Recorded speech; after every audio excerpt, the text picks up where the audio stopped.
Hello, my name's JP, John Pompeo. I'm a grad student here at the Ag and Bioengineering Department at University of Florida, and I'm going to tell you about my research today. There's a lot of water on Earth, but only a small percentage of that is actually fresh water. Only 3% of the water on Earth is fresh water. But of that 3%, only 1% is water we can use. The rest is trapped in ice. So with this little amount of fresh water, we actually make it go a long way.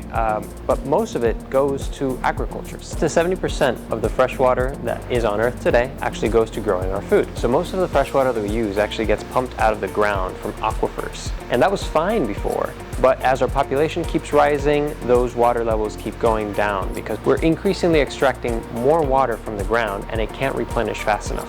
Why is that a problem? Well, as the water levels in the aquifers get lower, salt water actually starts to intrude, making it salty. Then we have salty aquifers, which further reduces how much fresh water we have and makes it so that unwittingly we might use that salty water to irrigate our crops. Salty soils are a big problem. In many cases, crops can't grow in them at all, and those that do tend to be smaller and produce a lot less food. So how do we rectify this? Well, it's hard to take salt out of soil, but we can use something called hydroponics. Hydroponics allows us to reduce a lot of the fresh water that we use so that we put less pressure on the aquifers. We can grow plants directly in water, and though it might sound like it uses a lot of fresh water, it actually can be 90% more efficient than growing crops in soil in conventional systems.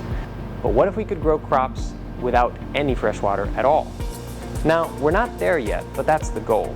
So what my research is looking at is something called saline hydroponics.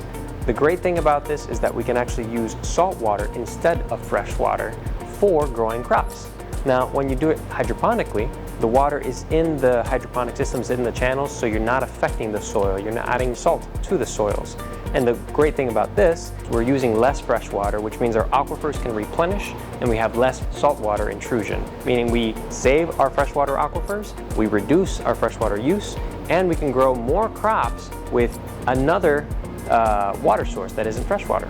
And finally, we can take something as vast and nutrient-rich as the ocean as an input for our agriculture systems, rather than trying to stretch that 1% of fresh water that much longer.